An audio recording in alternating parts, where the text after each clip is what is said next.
Hi everybody, welcome to our panel discussion about the 2019 Motul Roof of Africa. It's an honor to sit here between two legends of the sport, previous winners of the event, and hear their inputs on roof and their past experiences and their history with the event, and maybe give you guys some feedback and some tips on what to expect and what to do to make the Motul Roof of Africa a better experience for you. So from my side, you know, Roof of Africa has always been a part of my life. I remember going to races as a 3-4-year-old kid and running around following Alfie and thinking he was like my hero. And I remember getting one of his LG KTM race shirts at one of the events, like a little one that he brought to me. And it's the history that this event has with everyone. And you know, even after that, you know, going as a 10-year-old boy, then I had the privilege of watching Daryl. He didn't give me any shirts. He didn't have time for me and gave me shirts, you know. But I mean, it's so cool to have that history with the event from my side. Yeah, I feel pretty much the same. So when I was a kid, I was watching Alfie. I feel like the old guy. Yeah, but I think you know, everybody. It's when you're young and it's your dream to go do the Roof of Africa. It's got such a special race and such a heritage that I think everybody wants to go and do it. And yeah, I mean, I raced the roof. I mean, Alfie, we had many races together. Many roofs together. We've seen the race evolve and into a hard enduro style of race. You know, in the early days, we used to race 500 kilometers a day, and if we tell the youngsters now we raced 500 k's a day in Lesotho, they're like, what? Like, how's it even possible, you know? And now it's become a lot shorter and harder over time. But like I said, I was talking to Charo and telling him that guys are saying, oh no, the roof's going to be longer, should be more easier, even to ride, you know, 300, 400, 500 kilometers over the terrain that they offer you. And remember, in our day there was no tar roads, it was just dirt roads. And I remember on the Moteng Pass, those famous passes, you'd come around the corner, there'd be a bus stuck to its axles and waiting for the sun to come out, and you know, it'd always be misty, raining. It was September. So rain, hail, snow, all in one day. It was called the Four Seasons, that race, year after year. But I think the most thing about it, it's a challenge, and don't give any guy with a motorcycle and a helmet a challenge. And the Roof of Africa has got a name that goes back, like you said, 40, 50 years.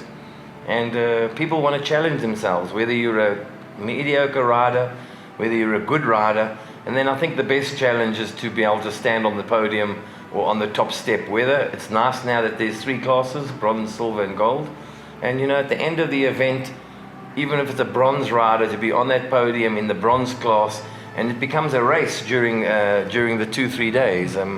You know, the pit crew are into it. It's the spectators is just amazing. And yeah, it's the challenge of the Roof of Africa. It's, can you finish the event? And you know, a lot of guys, you know, make their own assumptions about it, and my assumption is that you're not going for a haircut if you're coming to the Roof of Africa. You'll be lucky to have an easy event.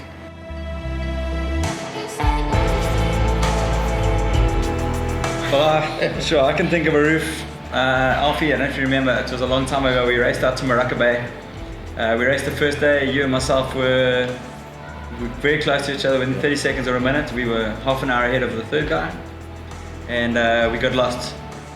Went out the markers, there were no GPSs, and the guy started catching us. It was Graham McLaughlin, brought a whole gaggle of all the gyms with all the Dirk van Zitzewitz, and everybody came, and they were onto us. And at that moment, bumped a rock with my gear lever, and I broke something in behind the clutch, somewhere like that. And I only had first gear. That's right, yes. Don't know if you remember that. And I was screaming my bike all the way. I can't remember how far it was to the service points, but I spent 45 minutes at the service point. We had a spare bike, stripped the engine, the clutch off and everything else. Eventually we got the part out and I got going, but I just wanted to catch you guys so badly. It was like, it wasn't going to happen because it was like 45 minutes. And I just remember riding like 120%, and there was this gravel road with these big foundations, and there was a pile of sand in front of it. It looked like a bike had hit it.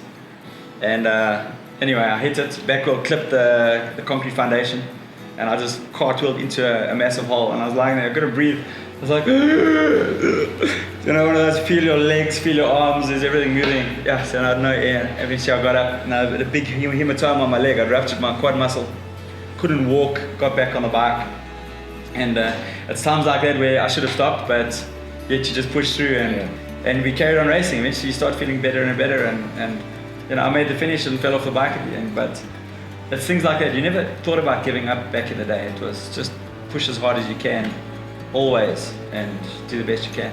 For me, it was always understanding your bike. You know, lucky I was a mechanic leaving school and also while I was at school. And to understand your bike if something went wrong, okay, yours was the internal thing. We had to always had the elements of the rivers. Now, we used to go to the 1,000 rivers, and that was like take off in the morning and then all of a sudden the heavy rain that night, and you get there. You've seen some of the footage, literally swim your bike across, the bike is drowned, and it was who could get it running the fastest. Now the guys are so lucky with electric start. Yeah. You know, you don't even take the spark plug out anymore. These things, just the water comes out just by standing it up. There's a few tricks to getting them going, but that was one of the races that was one of the events that I won through being able to get the bike going quicker. The next river was not even 20-30 meters later. So we crossed that river 3-4 times, completely drowning the bikes. You know, hold the handlebar and swim across, quickly get the upside down, spark plug out, you know, get it going. And that was one of the things that to be able to get your bike sorted out as quick as you can, faster than we were looking at each other, kicking the things upside down, watching the water coming out, and the bike's floated, and there's still video footage of you. Yeah, your bike is running, and knowing your bike, understanding how to make it work as quick as possible, fixing a problem if you get it. Obviously, an internal problem is difficult, but that won me the Roof of Africa. Understanding my machine and knowing that I could sort something out as quick as I could, better than the next opponent.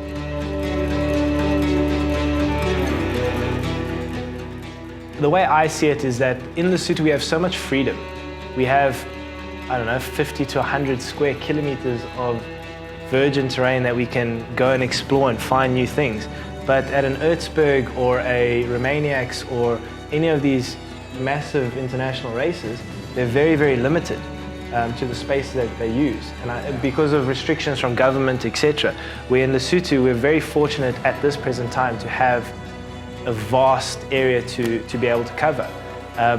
So it's a fine line between wanting to conform to what the other events are doing and offering something completely unique where you can explore and have that unknown freedom of riding where no one has before. I think the most important factor about this whole thing is, number one is the riding experience, and number two is the fun factor. The riders have got to come here, it's got to be difficult, they've got to be able to challenge themselves. Like why we went to Romaniacs all those years, Alfie, because you got there and you got to ride for 5 or 7 days in the most beautiful mountains in the world, where you wouldn't normally get a chance to go ride there. And Lesotho is the same. They can come and ride there without fences on the most amazing routes that you could possibly imagine, and have fun. So all of these elements that you're talking about with the race village and everything else gives the riders a chance to mingle and have fun and have a beer afterwards, and you know, the whole spirit of the race, the camaraderie and all of that. If you can bring all of that back, then you've got that's the secret for your success. Keep more people got to come out and have a great time, and you know, maybe with time, you know, become part of the West Series again, and that would be fantastic.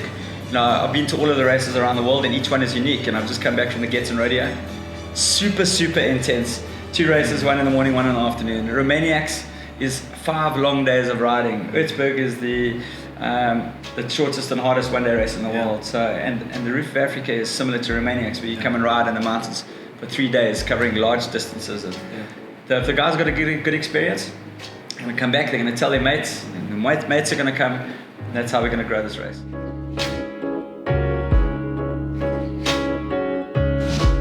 You always hear that there's the Super Enduro series starts and the roof is at the wrong time. And do you think, look, we need to obviously get it into the West Series, obviously, to get these guys there, but you know, we had quite a few blokes that were coming, and now, you know, to have just the Jarvis and, you know, the Chris Birch of the world to come, you know, we're looking for the players in the West Series. I think it's a combination of things. Obviously, the date clash is inevitable, and because it clashes, there are other commitments. So we Yes. lose the factory KTMs and the factory Husqvarnas through this.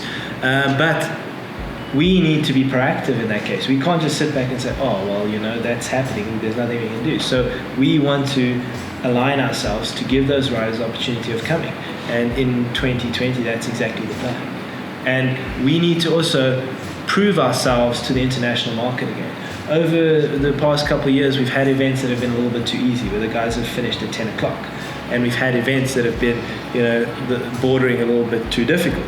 So that line, from a rider perspective, we need to deal with. And through myself and Altus de Vet, who's a multiple South African champion, who's raced all over the world, who has all the experience, can bring that to the riders. So where we can consistently have good routes for the roof.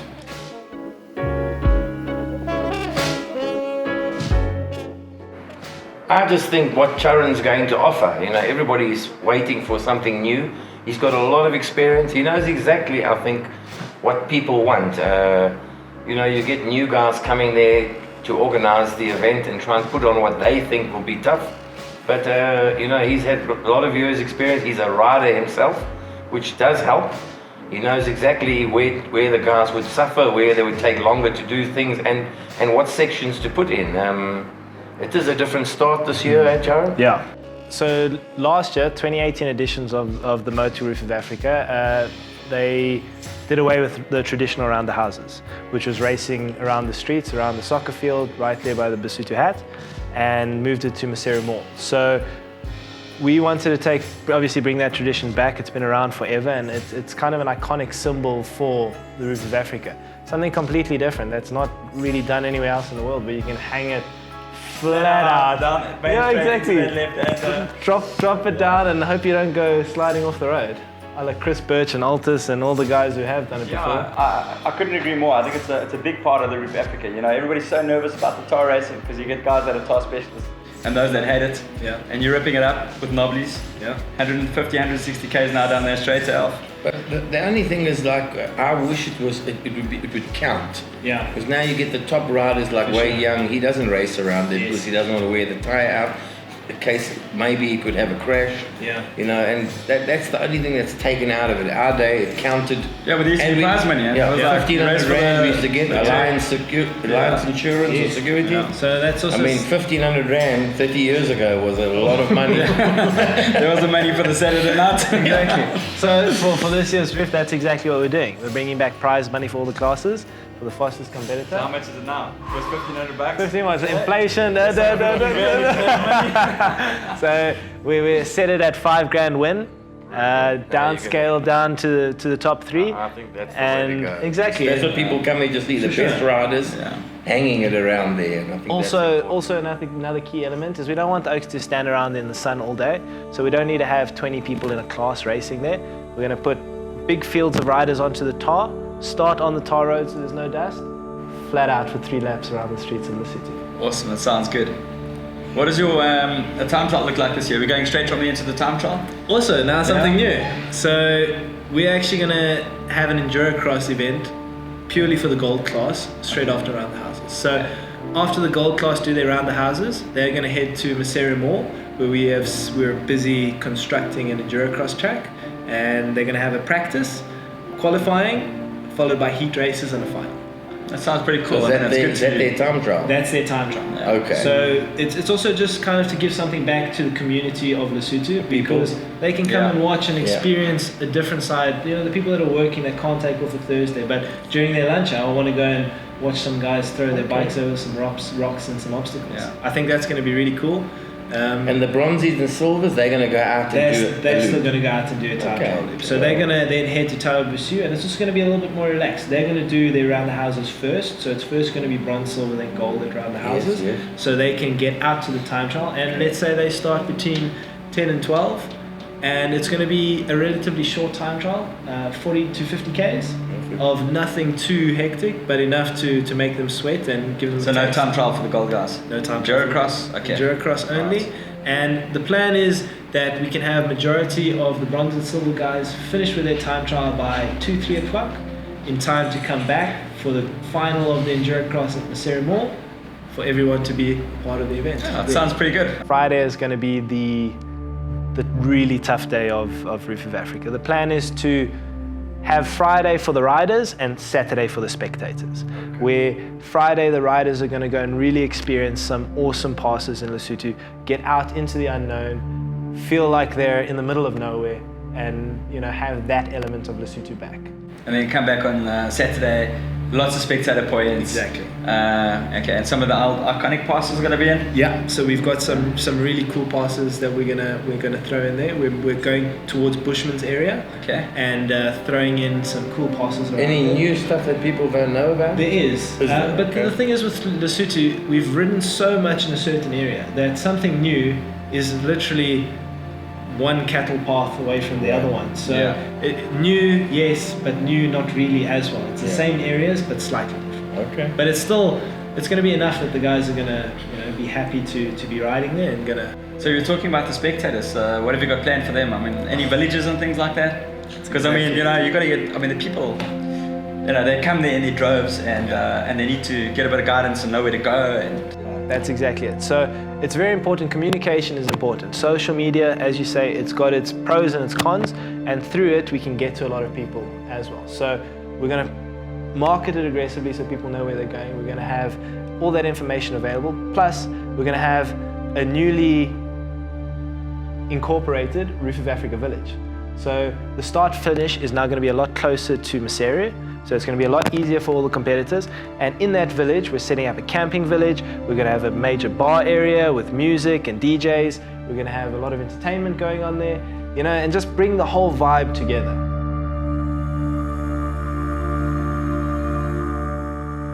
Not only nutrition. Don't take a new pair of pants. Because I'm going to the roof, I'm going to take my brand new pair of pants. Go and use it once or twice. Understand, you get chafing.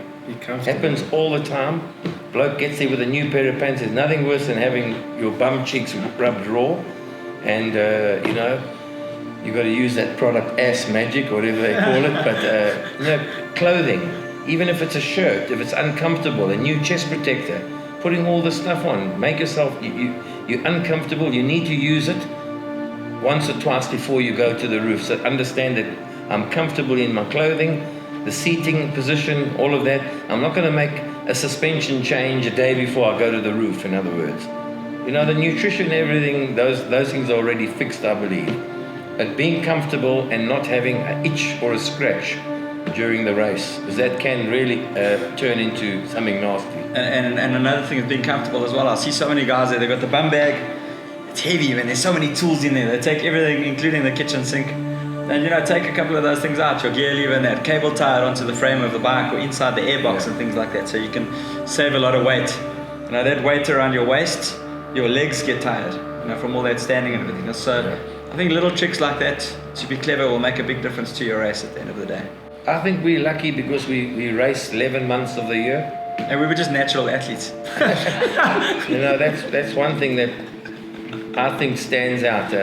We don't have a winter, so we don't stop racing like the Europeans do in winter time. We race 11 months of the year.